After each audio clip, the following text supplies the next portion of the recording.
ওং শুভং করোত্যম কল্যাণম আরোগ্যম ধন সম্পদা শত্রুর্বুদ্ধির্বিনাশায় দীপজ্যোতির্নমস্তুতে। জয় গুরু শম্ভু। আজকে আমরা আলোচনা করব বৈদিক সাহিত্য নিয়ে। ইতিপূর্বে বৈদিক সাহিত্যের 1 থেকে 15 পর্যন্ত প্রশ্নোত্তর পর্ব আমাদের আলোচনা হয়ে গেছে। আজকে প্রশ্ন নাম্বার 16 দেখো, বলছে মন্ত্র ব্রাহ্মণয়র বেদর নাম ধ্যেয়ম। মন্ত্র এবং ব্রাহ্মণই হচ্ছে বেদ, এই কথা দুজন বলেছে, আপস্তম্ভ এবং কাত্যায়ন, অর্থাৎ এটার অ্যান্সার নিব আমরা সি। নেক্সট কোশ্চিন দেখো, বলছে অপৌরুষেয়ং বাক্যং বেদঃ। এই কথা কে বলেছে? সায়নাচার্য। বলছে অপৌরুষেয় বাক্যং, কোন পৌরুষের দ্বারা বেদ রচিত হয়নি, অপৌরুষেয় বাক্যই হচ্ছে বেদ, এই কথা বলেছেন সায়নাচার্য। আর সায়নাচার্য ছিলেন প্রসিদ্ধ বেদ ভাষ্যকার। নেক্সট কোশ্চিন দেখো, বেদের অপর নাম নয়, কোনটি বেদের অপর নাম নয়? হ্যাঁ, পাণিনি মহোদয় তার ব্যাকরণ সূত্রে বেদকে ছান্দস বলে উল্লেখ করেছেন। ছান্দস, তাহলে এটা কে বলেছেন? এটা বলেছেন পাণিনি। আর দশতয়ী বলা হয় ঋগ্বেদকে। ঋগ্বেদে 10টি মণ্ডল থাকার দরুন ঋগ্বেদকে বলা হয় দশতয়ী। এই দশতয়ী কিন্তু বলেছেন আচার্য যাস। এটা হবে ছন্দস। নেক্সট প্রশ্ন দেখো, বলছে বেদ পাঠের অধিকারী নয় কারা? যাদের উপনয়ন সংস্কার হয় তারাই একমাত্র বেদ পাঠ করতে পারে। আর 3টি জাতির উপনয়ন সংস্কার হয়, ব্রাহ্মণ, ক্ষত্রিয় এবং বৈশ্য। অর্থাৎ স্ত্রীলোক এবং শূদ্র এরা বেদ পাঠের অধিকারী নয়। অ্যান্সার হবে সি। বেদে পাঠ কত ধরনের? বেদ পাঠ কত ধরনের? 2 ধরনের পাঠ হয়। কি পাঠ? একটা হচ্ছে প্রকৃতি পাঠ আর একটা হচ্ছে বিকৃতি পাঠ। প্রকৃতি পাঠ এবং বিকৃতি পাঠ, প্রকৃতি আর হচ্ছে বিকৃতি। এবার তোমরা বলো, এই প্রকৃতি পাঠ কয় ধরনের হয়? 3 ধরনের। প্রকৃতি পাঠ হয় 3 ধরনের, আর বিকৃতি পাঠ 8টি। এখানে তোমাদের একটা টিক্স শেখানো হয়েছিল, ভিডিও রেকর্ডিং এ দেখে নিও। সাধু রথে চড়ে ঘন বনে লেখাপড়া করতে যাচ্ছে, এই কথাটা যদি আমরা স্মরণ রাখি তাহলে কিন্তু এই 11 ধরনের পাঠ আমরা মনে রাখতে পারবো। আর পরীক্ষার দৃষ্টিকোণ থেকে এই প্রশ্নগুলো খুবই গুরুত্বপূর্ণ। নেক্সট চলো, প্রকৃতি পাঠের অন্তর্গত নয়।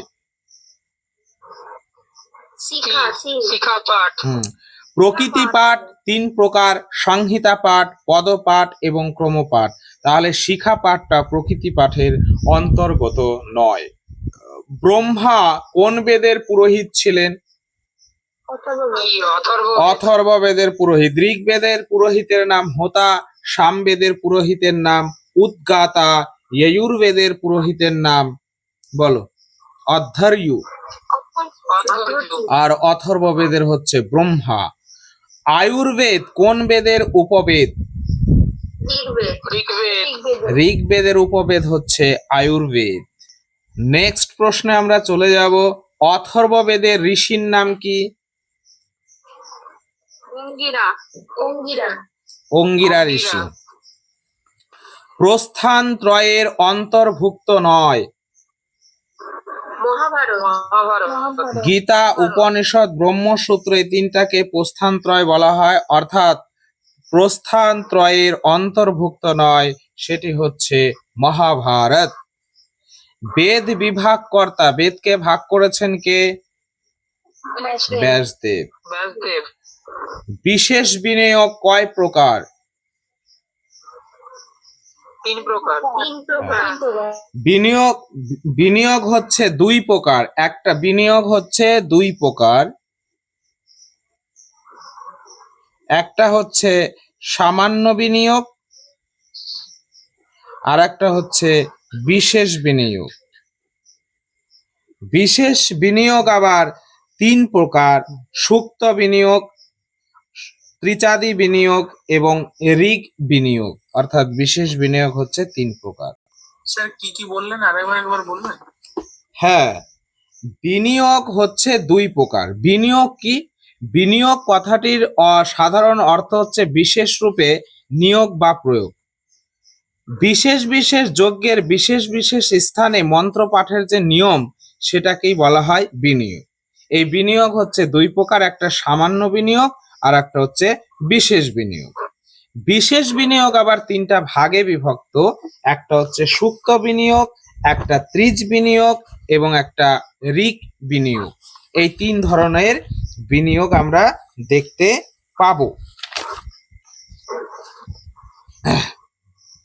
এবার এগুলোরও আবার নিয়ম আছে। যেমন যদি বলা হয় সুক্ত বিনিয়োগ কি, সমগ্র সুক্তের বিনিয়োগকে বলা হয় সুক্ত বিনিয়োগ।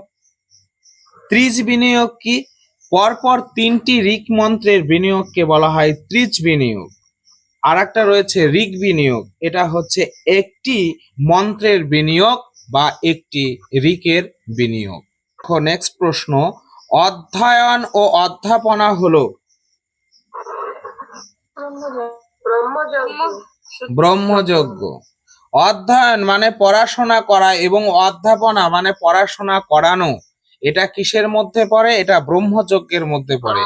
আমরা জেনেছিলাম গৃহস্থের পাঁচটি পালনীয় কর্ম রয়েছে, যেটাকে পঞ্চমহাযজ্ঞ বলে। এগুলো হচ্ছে পিতৃযজ্ঞ, দেবযজ্ঞ, ভূতযজ্ঞ, নিযজ্ঞ এবং ব্রহ্মযজ্ঞ। প্রত্যহ নিজ শাখার বেদ অধ্যয়ন অধ্যাপনা করাই হচ্ছে ব্রহ্মযজ্ঞ। পদ্মাত্মক বেদ কোনটি? হ্যাঁ, পদ্মাত্মক, পদ্মের আকারে লেখা ঋগ্বেদ আর সামবেদ গানের আকারে লেখা, কিন্তু জানতে হবে গানটাও পদ্মের আকারেই লেখা থাকে। ঋগ সাম দুটোই হবে, অর্থাৎ অ্যান্সার হবে ডি। এটা অ্যান্সার হবে আমাদের। নেক্সট, বেদকে ছন্দস বলেছেন। ওই একই প্রশ্ন চলে আসলো, কে বলেছে? পাণিনি মহোদয় বেদকে ছন্দস বলেছেন। মন্ত্রের অংশগুলো হলো, মন্ত্রের কয়টি অংশ? আমরা জানি মন্ত্রের তিনটি অংশ থাকে: ঋষি, ছন্দ, দেবতা। প্রত্যেকটা মন্ত্রে ঋষি জানতে হবে, সেটা কোন ছন্দের মন্ত্র হবে এবং সেই মন্ত্রটা কোন দেবতার উদ্দেশ্য হচ্ছে, এগুলো জানতে হবে। আর যিনি মন্ত্রের ঋষি, ছন্দ, দেবতা না জেনে মন্ত্র পাঠ করেন, তাকে বলা হয় এক কথায় মন্ত্রকণ্টক। তাহলে মন্ত্রকণ্টক কাকে বলে? যিনি মন্ত্রে ঋষি, ছন্দ, দেবতা না জেনেই মন্ত্র পাঠ করেন, তাকেই বলা হয় মন্ত্রকণ্টক। নেক্সট দেখো, নিরুক্ত গ্রন্থের রচয়িতা। নিরুক্ত গ্রন্থের রচয়িতা কে? যাস্ক। আচ্ছা। সর্বানুক্রমণী গ্রন্থটির রচয়িতা কে?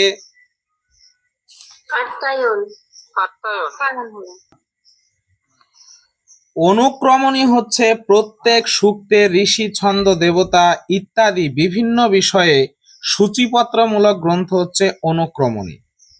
কোন সূক্তের দ্রষ্টা কোন ঋষি তার নির্দেশ আছে আর্যানুক্রমণীতে। কোন ঋকের কোন দেবতা তার নির্দেশ আছে দেবানুক্রমণীতে। আর কোন সূক্ত কোন ছন্দে রচিত তার নির্দেশ আছে ছন্দ অনুক্রমণীতে। অর্থাৎ ঋষি, ছন্দ, দেবতা এই সব কিছুর নির্দেশ রয়েছে কাত্যায়নের সর্বানুক্রমণী দেবতাতে, সর্বানুক্রমণী গ্রন্থে। তাহলে এই অনুক্রমণী গ্রন্থে আমরা কি কি জানতে পারছি? ঋষি, ছন্দ এবং দেবতা। নেক্সট প্রশ্ন, পৃথিবী স্থানীয় দেবতা নন কে? রুদ্র হবে স্যার, রুদ্র। আমাদের যে দেবতাদেরকে 33 কোটি অর্থাৎ 33 উচ্চতর ভাবে তিন ভাগে ভাগ করা হয়েছে: পৃথ্বী স্থানীয় দেবতা, দু স্থানীয় দেবতা এবং অন্তরিক্ষ স্থানীয় দেবতা। তো এখানে পৃথিবী স্থানীয় দেবতা নন, সেটা হচ্ছে রুদ্র। এখানে আমরা মনে রেখেছিলাম যে পৃথিবীতে কি হয়, প্রথম হচ্ছে অগ্নি, অগ্নি পৃথিবীতেই পাওয়া যায়, আর পৃথিবীতে দুটো বার আছে, একটা সোমবার একটা বৃহস্পতিবার, কিন্তু রুদ্র হচ্ছে আমাদের পৃথিবী স্থানীয় দেবতা নয়। এবার বলো তো রুদ্র কোন স্থানীয় দেবতা? অন্তরিক্ষ হবে। হ্যাঁ, অন্তরিক্ষ স্থানীয় দেবতা। আচ্ছা, নেক্সট বলো, দুলোক স্থানীয় দেবতা কোনটি? বিষ্ণু। না, বিষ্ণু হবে। ইন্দ্র হবে অন্তরিক্ষ স্থানীয় দেবতা। নেক্সট প্রশ্ন দেখো, বেদের প্রধান অংশ, বেদের প্রধান অংশ কয়টি? দুটি। একটা হচ্ছে মন্ত্রভাগ, যাকে সংহিতা বলা হয়, আর একটা হচ্ছে ব্রাহ্মণ ভাগ। এই মন্ত্রভাগ কিন্তু পদ্যে রচিত, আর ব্রাহ্মণ ভাগ হচ্ছে গদ্যে রচিত। এইটা হচ্ছে গদ্য ভাগে রয়েছে কর্মকাণ্ড, আর এই মন্ত্র অংশে রয়েছে জ্ঞানকাণ্ড, আর এই জ্ঞানকাণ্ডই হচ্ছে উপনিষদ। এই বিষয়গুলো আমাদের জানতে হবে। তাহলে বেদের দুটো অংশ, তাই তো আপস্তম্ভ বলেছেন মন্ত্র ব্রাহ্মণয়র বেদর নামধেয়ম। নেক্সট দেখো, প্রগাথ মণ্ডল কোনটা? অষ্টমণ্ডল।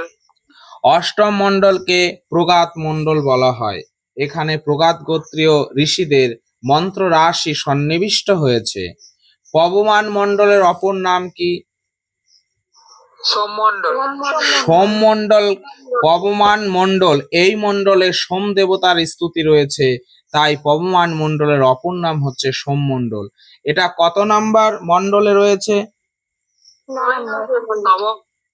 নবম মণ্ডল, নবম মণ্ডলে রয়েছে, নবম। আর্ষ মণ্ডলের ব্যাপ্তি?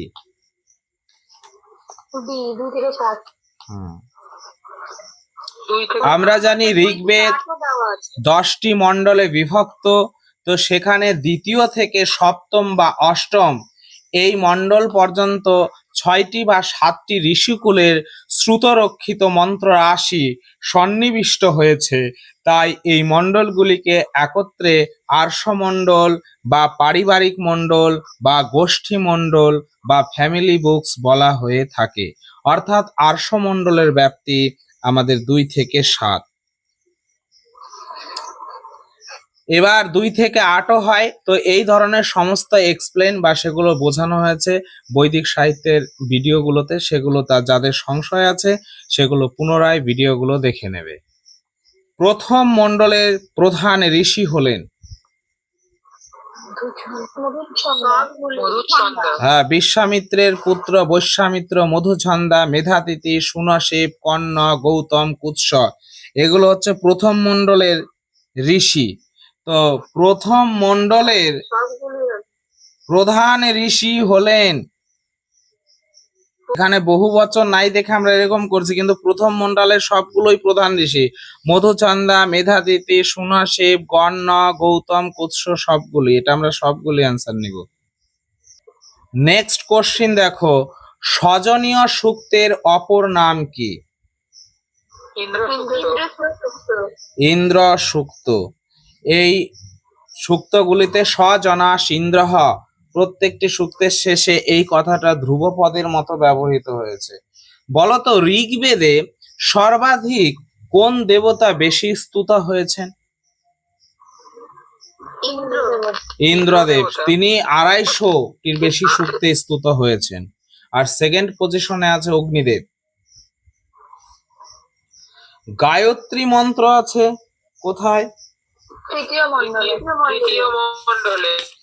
ঋগ্বেদের 3য় মণ্ডলের সর্বশেষ সূক্তে সুপ্রসিদ্ধ গায়ত্রী মন্ত্রটি আছে।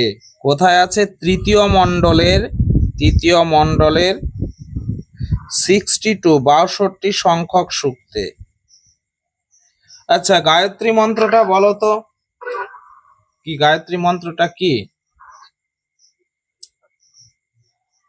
ওম ভূর্ভুবস্সুঃ তৎসবিতুর্বরেণ্যং ভর্গো দেবস্য ধীমহি ধিয়ো ইয়ো নঃ প্রচোদয়াৎ। তাহলে আমাদের ঋগ্বেদের তৃতীয় মণ্ডলের সর্বশেষ সূক্তে গায়ত্রী মন্ত্রটি আছে ৬২ নম্বর সূক্তে।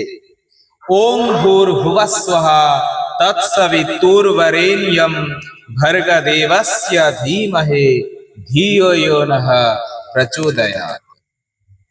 এবার গায়ত্রী মন্ত্রে কোন দেবতার উদ্দেশ্যে স্তুত করা হয়েছে? সবিতা। সবিতা বা সবিত্রী। সবিতা। সবিতা। আচ্ছা, এই গায়ত্রী মন্ত্রের ঋষিকে? একটা কথা বলবো, এই গায়ত্রী মন্ত্র স্ত্রীলোক উচ্চারণ করতে পারে না। এটা দেখো, সবিত্রী দেব, সবিত্রী দেব, সবিত্রী শব্দের যেমন পিতৃ শব্দের প্রথম আর এক বচন পিতা, সেরকম সবিত্রী শব্দের প্রথম আর এক বচন সবিতা। তুমি সবিত্রীও লিখতে পারো, সবিতাও বলতে পারো। তবে সূর্যদেব আর সবিত্রী দেবের মধ্যে পৃথক আছে, এ দুটো দেব একটু আলাদা। যাই হোক, এগুলো যে এক্সপ্লেন ভিডিওগুলো দেখবে সেখানে পাবে। এখন আমাদের অনেক প্রশ্ন আলোচনা করতে হবে। নেক্সট আর একটা দেখো, যে আর একটা জিনিস, এই গায়ত্রী মন্ত্র, যে এই মন্ত্রের ঋষিকে?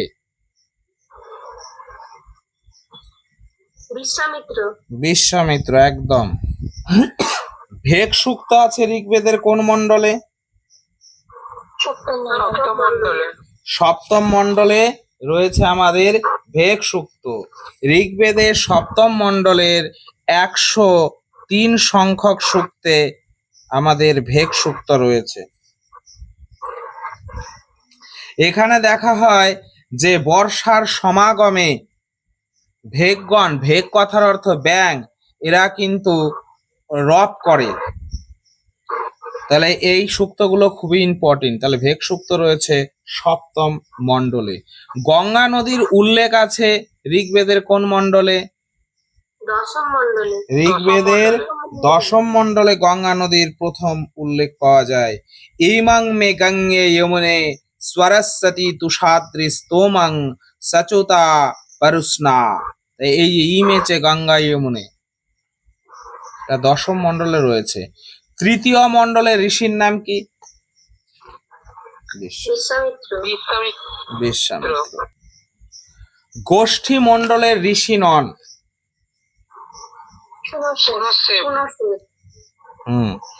আমরা যে গোষ্ঠী মণ্ডল বা পারিবারিক মণ্ডল পড়েছিলাম, পারিবারিক মণ্ডল, সেই ঋষিগুলোর নাম মনে রাখার একটা ট্রিক্স ছিল, সেটা লিখেছিলাম গ্রী বি বা অভবক। গ্রী মানে গিরিশ সমত, বি মানে বিশ্বামিত্র, বা মানে বামদেব, অ মানে অত্রি, ভ মানে ভরদ্বাজ, ব মানে বশিষ্ঠ, ক মানে কর্ণ। তাহলে এখানে দেখো সুনশেপের নাম উল্লেখ নেই। নেক্সট, ইন্দো ইউরোপীয় ভাষার প্রাচীনতম নিদর্শন? ঋগ্বেদ। ঋগ্বেদের ব্রাহ্মণ গ্রন্থ কোনটা?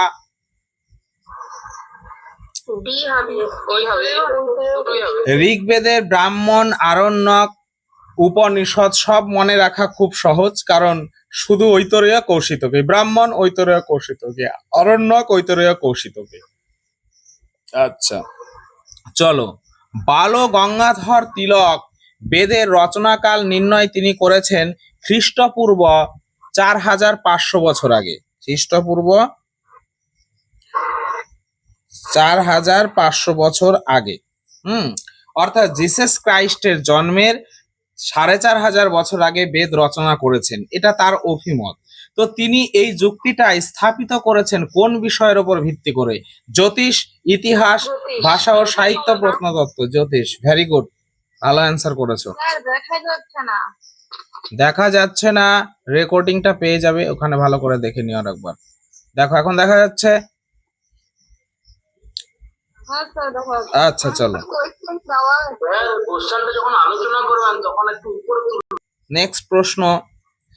যিনি বেদ মন্ত্র দর্শন করেছেন তিনি হলেন, তাকে কি বলা হয়? তাকে বলা হয় ঋষি।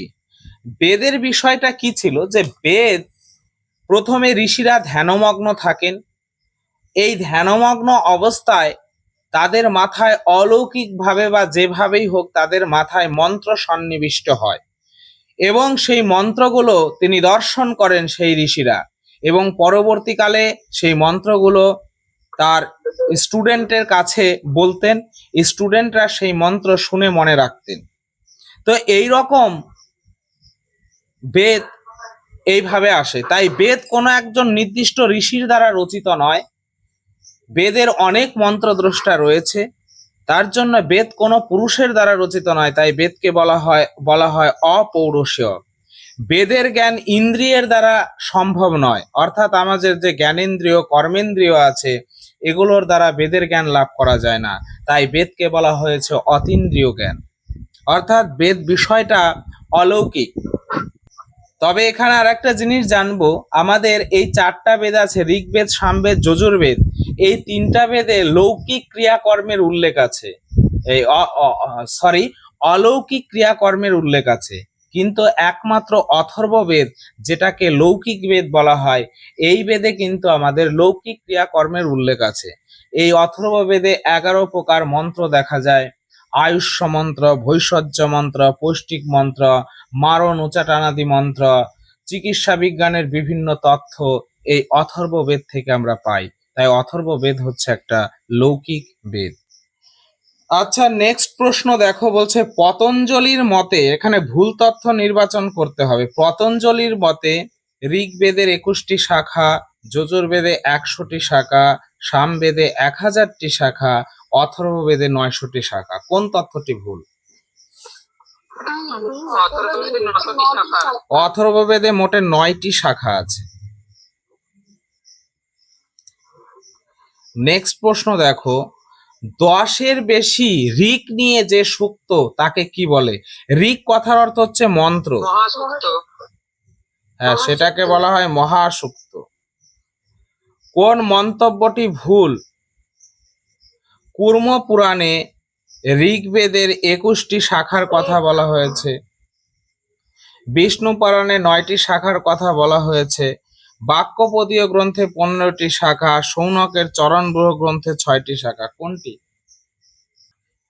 কয়টি? 5টি।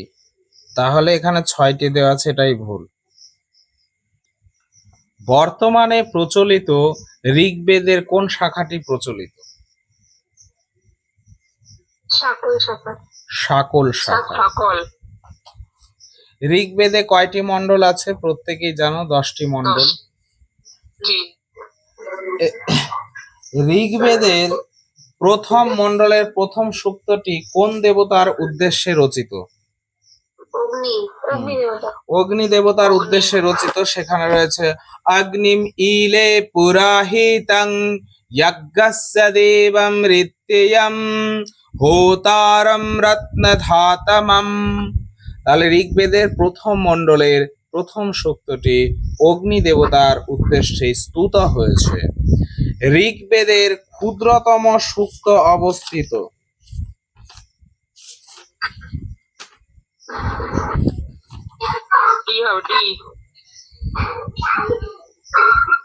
ঋগ্বেদের ক্ষুদ্রতম সূক্ত প্রথম মণ্ডলের 99 নং সূক্তে আছে। প্রথম মণ্ডলের 99, তাহলে কোনটি নয়। তাহলে কোথায় রয়েছে এটা? প্রথম মণ্ডলের 99 নং সূক্ত। এটা হচ্ছে ঋগ্বেদের সব থেকে ক্ষুদ্রতম সূক্ত। কেন ক্ষুদ্রতম? কারণ এইখানে মাত্র এই সূক্ততে একটা মাত্র মন্ত্র আছে, একটা মন্ত্র আছে। আর একই রকম ভাবে যদি বলা যায়, ঋগ্বেদের দীর্ঘতম সূক্ত কোন মণ্ডলে আছে? দীর্ঘতম নবম মণ্ডলে। হ্যাঁ, সেটা হচ্ছে নবম মণ্ডল। এই সূক্তটি কতটি মন্ত্র নিয়ে রচিত? এটা হচ্ছে 58টি মন্ত্র নিয়ে রচিত। নেক্সট, ঋগ্বেদের মুখ্য পুরোহিত?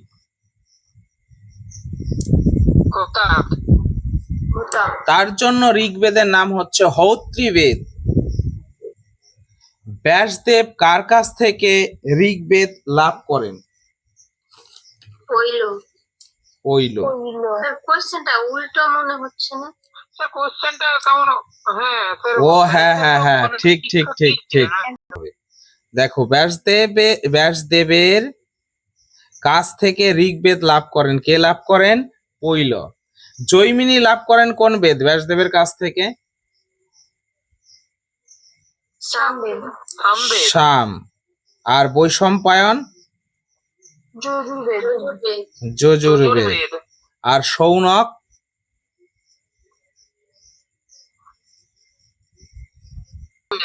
এটাই জানতে চাইছিলাম। তাহলে এটা রয়েছে কিন্তু সুমন্ত। সুমন্ত লাভ করেন হচ্ছে অথর্ববেদ। নেক্সট দেখো, ঋগ্বেদের শিক্ষা গ্রন্থ। পাণিনীয় শিক্ষা। ঋগ্বেদ সম্পর্কিত ভুল তথ্য কোনটি? ঋগ্বেদের মন্ত্রগুলো দুটি ভাগে বিভক্ত। অবশ্যই একটা হচ্ছে মণ্ডল ক্রম আর একটা রয়েছে অষ্টক ক্রম। মণ্ডল ক্রমটা হচ্ছে প্রাচীন আর অষ্টক ক্রমটা হচ্ছে আধুনিক। মণ্ডল বিভাগ বৈদিক অনুষ্ঠানের উপযোগী। এই যে বৈদিক কর্মানুষ্ঠানের জন্য ঋগ্বেদের মণ্ডল বিভাগ করা হয়েছে, এটাও সঠিক কথা। অষ্টক বিভাগ বেদ অধ্যয়নের উপযোগী। বেদ পাঠ করার জন্য অষ্টক বিভাগ প্রয়োজন, এটাও ঠিক কথা। ঋগ্বেদের 10টি মণ্ডল, এটাও সঠিক কথা। 85টি অনুবাক, এটাও ঠিক। 1017টি সূক্ত, এটাও ঠিক। কিন্তু এই কথাটা দেখো ভুল আছে। 6000 ঋগ বা মন্ত্র আছে অথর্ব বেদে, ঋগ্বেদে নেই। ঋগ্বেদে কত মন্ত্র আছে?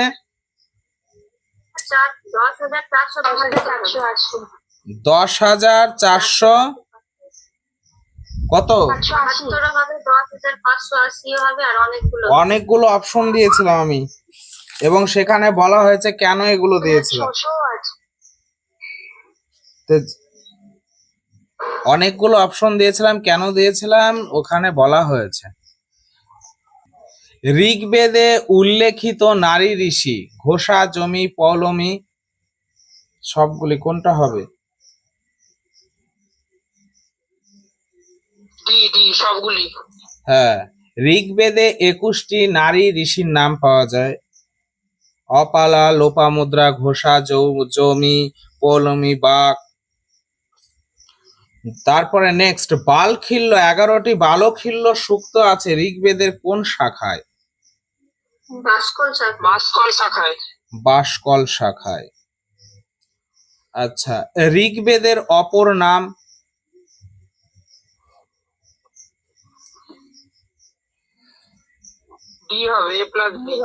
ঋগ্বেদে 10টা মণ্ডল আছে, তাই একে দশতই বলে। ঋগ্বেদের পুরোহিত হচ্ছে হোতা, তাই একে হোত্রবেদ বলা হয়।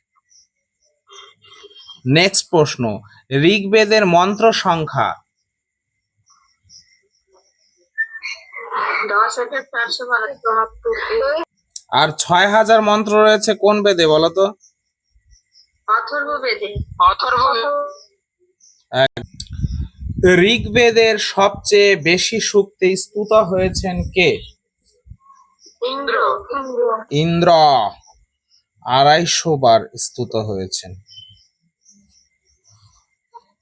ঋগ্বেদের সর্বশেষ সূক্তটির নাম কি? সংজ্ঞান সূক্ত। সমানি বা আকুতি সমানঃ হৃদয়ানি বা সমানম অস্তু ও মনঃ যথা বা সুসহাসতি। এই যে মন্ত্রগুলো রয়েছে, এটা হচ্ছে আমাদের সজ্ঞান সূক্তের মন্ত্র এটি। তো ঋগ্বেদের সর্বশেষ সূক্তটির নাম হচ্ছে সজ্ঞান সূক্ত। নেক্সট, কোনটি সংবাদ সূক্ত নয়? অমঘর্ষণ সূক্ত। ঋগ্বেদে 20টি সূক্ত রয়েছে যেটা কথোপকথনের আকারে রচিত। ডয়সেনের মতে যে এইরকম 20টি সূক্ত রয়েছে যেগুলো কথোপকথনের আকারে রচিত, যেগুলোকে সংবাদ সূক্ত বা ডায়লগ হামস বলা হয়। সেগুলো হচ্ছে সরমাপনি সূক্ত, পুরুরবা উর্বশী সুক্ত, জমজমি সুক্ত, এগুলো সবই সংবাদ সুক্ত। কিন্তু অমঘর্ষণ সুক্ত এটা হচ্ছে অন্য সুক্ত, এটা সৃষ্টি রহস্য বিষয়ক সুক্ত বা দার্শনিক সুক্ত বলতে পারো। চতুর্বর্ণের উল্লেখ আছে কোন সুক্তে? পুরুষ সূক্ত। পুরুষ সূক্তে। ঋগ্বেদের দশম মণ্ডলের 90 সংখ্যক সূক্ত হচ্ছে পুরুষ সূক্ত, দশম মণ্ডলের। এই পুরুষ সূক্তে বলা হয়েছে ব্রাহ্মণস্য মুখমাসিত বাহু রাজন্য কতঃ উরু তদস্য যদ্বস্য পদভ্যাং শূদ্র অজায়তঃ। অর্থাৎ এখানে বলেছে ব্রাহ্মণ মুখ থেকে উৎপন্ন হয়েছে, বাহু থেকে উৎপন্ন হয়েছে ক্ষত্রিয়, উরু থেকে উৎপন্ন হয়েছে বৈশ্য, এবং পদভ্যাং শূদ্র অজায়ত, এবং পদযুগল থেকে শূদ্রের উৎপত্তি। তো এখানে চতুর্বর্ণের উল্লেখ রয়েছে। ছন্দ সূত্রের রচয়িতাকে? পিঙ্গল। পিঙ্গল ছন্দ্রসূত্র রচনা করেন, পিঙ্গলের ছন্দ্রসূত্র। দানস্তুতি সূক্ত কোথায় আছে? ঋগ্বেদে। ঋগ্বেদে। তা দানস্তুতি সূক্তগুলো কি, এখানে কি রয়েছে? এখানে দান করা অর্থে হ্যাঁ, মানে বড় বড় রাজারা যে যজ্ঞ করতেন সেখানে অনেক কিছু দান করতেন, সেই বড় বড় দানের স্তুতি করা হয়েছে, সেগুলোই হচ্ছে দান স্তুতি সূক্ত, সেটা ঋগ্বেদে রয়েছে। অর্থাৎ দানের প্রশংসা রয়েছে। ঋগ্বেদে উল্লেখিত একমাত্র অপ্সরা, ঋগ্বেদে একটাই মাত্র অপ্সরা রয়েছে, তার নাম কি? বলো। উর্বশী। একদম, উর্বশী। বাহ, উর্বশী। উর্বশী। চরণবুহ গ্রন্থটির রচয়িতা কে? আচার্য সৌনক। আচার্য সৌনক। অক্ষ সূক্ত কোথায় আছে? ঋগ্বেদে। ঋগ্বেদে। এখানে ঋগ্বেদের দশম মণ্ডলের 34 সংখ্যক সূক্তে রয়েছে অক্ষ সূক্ত। এখানে অক্ষ সূক্তে দেখানো হয়েছে কিতপ নামে এক ঋষি, সে জুয়া খেলে খেলে সর্বশান্ত হয়ে গেছে, সবকিছু হারিয়ে ফেলেছে। অর্থাৎ এটা একটি অক্ষ সূক্ত হচ্ছে একটি নীতিমূলক সূক্ত, নীতিমূলক সূক্ত। অক্ষয়ীমা দিব্যা কৃষিমিত কৃষস্য বিত্তে রামস্য বহুমান্যমানঃ তত্র গাবঃ কিতব তত্র ইয়ায়া তৎমেবি জ্যেষ্ঠ সবিতা আয়ম আর্য। অর্থাৎ এখানে বলেছে, হে কিতব, পাশা খেলো না, কৃষি কর্মই করো এবং যথেষ্ট মনে করে সেই অর্জিত ধনেই খুশি থাকো। অর্থাৎ এখানে এই নীতিমূলক সূক্তে দেখানো হয়েছে, কিতবকে শেষে বলা হয়েছে যে তোমার পাশা খেলা উচিত নয়, তুমি কৃষিকাজ করে যেটা উপার্জন করছো সেভাবেই তুমি শান্তিতে থাকো। এটা খুবই ইম্পর্টেন্ট অক্ষ সূক্ত। ঋগ্বেদে দশম মণ্ডলের 34 সংখ্যক সূক্তে রয়েছে অক্ষ সূক্ত। দেবী সূক্ত আছে ঋগ্বেদের কোন মণ্ডলে? দশম দশম মণ্ডলে। দেবী সূক্ত দশম মণ্ডলে। এই দেবী সূক্তকে আধ্যাত্মিক সূক্ত বলা হয়, আধ্যাত্মিক সূক্ত।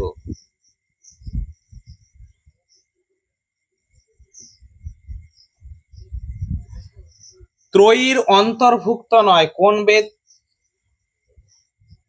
অথর্ব। অথর্ববেদ ত্রয়ীর অন্তর্ভুক্ত নয়, তার কারণ রয়েছে। ঋগ্বেদ দেখো, এটা হচ্ছে পদ্মে লেখা, যজুর্বেদ হচ্ছে গদ্য, আর এটা হচ্ছে আমাদের গান। তাই এই 3 রকম রচনার স্টাইল নিয়েও একে, এই 3 বেদকে ত্রয়ী বলা হয়। আবার আরেক দিকে বলা হয়েছে এই 3টা বেদ যজ্ঞের সাথে রিলেটেড, যজ্ঞের সাথে সম্পর্কযুক্ত, ঋগ্বেদ, যজুর্বেদ, সামবেদ। কিন্তু অথর্ব বেদের সাথে যজ্ঞের কোনো সম্পর্ক নেই, তাই এই বেদকে ত্রয়ীর অন্তর্ভুক্ত করা হয়নি। আর একটা যুক্তি রয়েছে, এই 3টা বেদে, ঋগ্বেদ, যজুর্বেদ, সামবেদে পারলৌকিক ক্রিয়াকলাপের বিষয় রয়েছে, কিন্তু অথর্ব বেদে পারলৌকিক ক্রিয়াকলাপের বিষয় নেই। তাই এই রকম 3 রকম অ্যাঙ্গেল থেকে আমরা বলতে পারি ঋগ্বেদ, যজুর্বেদ, সামবেদ এই তিনটি হচ্ছে ত্রয়ীর অন্তর্ভুক্ত, কিন্তু অথর্ববেদ ত্রয়ীর অন্তর্ভুক্ত। গানের আকারে রচিত হয়েছে কোন বেদ? সামবেদ। সামনে। হুম। সামবেদ। ভগবান শ্রীকৃষ্ণ সামবেদের শ্রেষ্ঠত্ব স্বীকার করেছেন, বলেছেন বেদানাম সামবেদা ইয়াস্মি গীতিরূপা মন্ত্রা সামানি। গানের আকারে রচিত মন্ত্রই হচ্ছে সামবেদ। সপ্তসুর কোথায় রয়েছে? এই যে সা রে গা মা পা ধা নি সা, সামবেদে। সামনে। গীতিরূপা মন্ত্রা সামানি, এই কথাটা কে বলেছে? সায়নাচার্য। সায়নাচার্য। সামবেদের মোট মন্ত্র সংখ্যা কতগুলো? 75টি নিজস্ব মন্ত্র আছে, বাদ বাকি সবটা 1810। 1810। এখানে চাওয়া হয়েছে মোট মন্ত্র সংখ্যা, তাহলে 1810 হবে। তার মধ্যে 1810-এর মধ্যে 75 বাদ দিলে বাকি যে মন্ত্রগুলো পড়ে সেগুলো ঋগ্বেদ থেকে নেওয়া। অর্থাৎ যদি বলতো সামবেদের স্বতন্ত্র মন্ত্র সংখ্যা কত, সেটা আমরা বলতাম 75 রয়েছে। বলছে সামবেদের স্বতন্ত্র মন্ত্র সংখ্যা কত? 75টি। 75। 75। বর্তমানে সামবেদের কয়টি শাখা? বর্তমানে সামবেদের 3টি শাখা, রানায়ণীয়, কৌথমি এবং জৈমিনীয়, 3টি শাখা। সামবেদের প্রসিদ্ধ শাখার নাম কি? জৈমিনীয় শাখা। না, কৌথমি শাখা সর্বাধিক প্রসিদ্ধ, এটা হচ্ছে কৌথিমীয় শাখা। হ্যাঁ প্রসিদ্ধ। সামবেদের প্রসিদ্ধ শাখার নাম হচ্ছে কৌথমি, ভালো করে মনে রাখবে।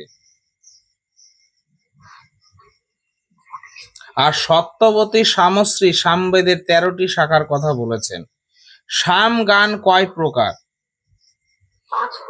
5 প্রকার। এই প্রশ্নটা একটু ভালোভাবে বোঝার চেষ্টা করবে, এটা পরীক্ষায় দেয়। আগে প্রশ্নটা শোনো। এবার এখানে আমাদের ভুল হয়, বইতে দেখবে কোথাও আছে সামগান 4 প্রকার, আবার কোথাও আছে 5 প্রকার। এই বিষয়টি হচ্ছে কি, এই যে সাম গানের 4টা গ্রন্থ পাওয়া যায়, সাম গানের 4টা গ্রন্থ পাওয়া যায়। সেই গ্রন্থগুলো কি? গ্রাম গেয় গান, উহ গান, হ্যাঁ, এই যে গ্রাম গেয় গান, অরণ্য গেয় গান, উহ গান এবং উচ্চ গান, এগুলো হচ্ছে গ্রন্থ। সাম গানের গ্রন্থ হচ্ছে 4টি। কিন্তু যদি বলা হয় সাম গান কয় প্রকার, তাহলে সাম গান কিন্তু 5 ভাগে বিভক্ত। কি কি? হিংকার, প্রস্তাব, উদ্গীত, প্রতিহার এবং নিধান। ভ্যারি ভ্যারি ইম্পর্টেন্ট প্রশ্ন এটা। অর্থাৎ সাম গানের কথা বললে আমরা বলবো 5 প্রকার। আর সাম গানের কয়টি গ্রন্থ আছে? তাহলে হচ্ছে 4টি গ্রন্থ। গ্রামে যে গান গাওয়া হতো তাকে বলে গ্রাম গেয় গান, সেরকম অরণ্য গান, উহ গান, উচ্চ গান, এই 4 রকম। বলবো বলো? 5 5 প্রকার। প্রকার। প্রথম শ্লোক, ধর্মক্ষেত্রে কুরুক্ষেত্রে। সামবেদের অপর নাম কি? সি কি হবে? A + B। দেখো, সামবেদ গানের আকারে রচিত, তাই একে গানবেদ বলে। আর উদ্গাত্র কে বলতো সামবেদের? পুরোহিত। পুরোহিত হচ্ছে উদ্গাতা, তাই একে উদ্গাত্র বেদ, অর্থাৎ দুটোই বলে। ভুল তথ্য নির্বাচন করো। সামবেদের পুরোহিত উদ্গাতা, সঠিক তথ্য। সামবেদের মুখ্য দেবতা সূর্য, এটাও ঠিক আছে। সামবেদের শিক্ষাগ্রন্থ নারদ শিক্ষা, ঠিক আছে। সামবেদের কাছ থেকে, ব্যাসদেবের কাছ থেকে সামবেদের শিক্ষা লাভ করেন পৈল, এটা ভুল আছে। কে লাভ করেন ব্যাসদেবের কাছ থেকে সামবেদ শিক্ষা? জৈমিনী। তো তোমাদের বৈদিক সাহিত্য 87। আচ্ছা, আর একটা প্রশ্ন এখানে দেখো, বলছে ভারতীয় সঙ্গীত শাস্ত্রের মূল উৎস কোন বেদ? সামবেদ, তাই না? এটাই তো ভুল রয়েছে, যে ব্যাসদেবের কাছ থেকে সামবেদের শিক্ষা লাভ করেন পৈল, তাহলে কথাটা তো ভুল। লাভ করেন হচ্ছে জৈমিনী, তাহলে ডি এরটা ভুল হবে। স্যার একটা কোশ্চেন ছিল, ঋগ্বেদে সব থেকে বেশি বেদ সম্পর্কিত বিভিন্ন গুরুত্বপূর্ণ তথ্য এবং নোটস গ্রুপে আরো তোমাদের দেওয়া হবে, সেগুলো নোটের আকারে দেওয়া হবে খুব সংক্ষিপ্তভাবে, কারণ আমাদের পরীক্ষার সময় খুব কম আর সেখানে বৈদিক সাহিত্য একটা বড় বিষয়। আজকে আমরা বেদ এবং ঋগ্বেদ সম্পর্কে, সামবেদ সম্পর্কে কিছু প্রশ্নোত্তর পর্ব আলোচনা করলাম। এর পরবর্তী স্তরে বৈদিক সাহিত্যের যত ধরনের প্রশ্ন আহ, হওয়া উচিত সেই ধরনের প্রশ্নগুলো তোমাদের সামনে উত্থাপন করা হবে। আর কারো কোনো জিজ্ঞাসা থাকলে বলতে পারো। না, এর পরের ওপরে বেদের ওপরে পুরো ক্লিয়ার থাকবে, মানে বেদ সম্পর্কে সমস্ত নোটস এবং প্রশ্ন আলোচনা হবে। আর তোমাদের গ্রুপে ফলো রাখবে, গ্রুপে ব্যাকরণের বিষয়গুলো, বিশেষ করে প্রত্যয়, যেমন মত্তর্থীয় প্রত্যয়, মতুব বতুব, ইষ্ঠন ইয়সন, তরপ তমপ, তারপরে হচ্ছে নাম ধাতু, এই প্রত্যয়গুলো ভিডিও বানিয়ে তোমাদের গ্রুপে দেওয়া হবে, সেগুলো তোমরা একটু দেখবে। নেক্সট, স্যার বলছি স্যার গ্রুপে যারা এসএলএসটির জন্য পেড ব্যাচ নিতে চাও তারা অতি সত্বর এই নম্বরে যোগাযোগ করবে 6294811597। আজকের ক্লাস পর্ব এখানেই ইতি টানছি। ওং সর্বে ভবন্তু সুখেনা, সর্বে সন্তু নিরাময়া, সর্বে ভদ্রাণি পশ্যন্তু, মা কশ্চিৎ দুঃখ ভাগ ভবেৎ। জয় গুরু শম্ভু, গুরু কৃপা হি কেবলম। জয় শম্ভু।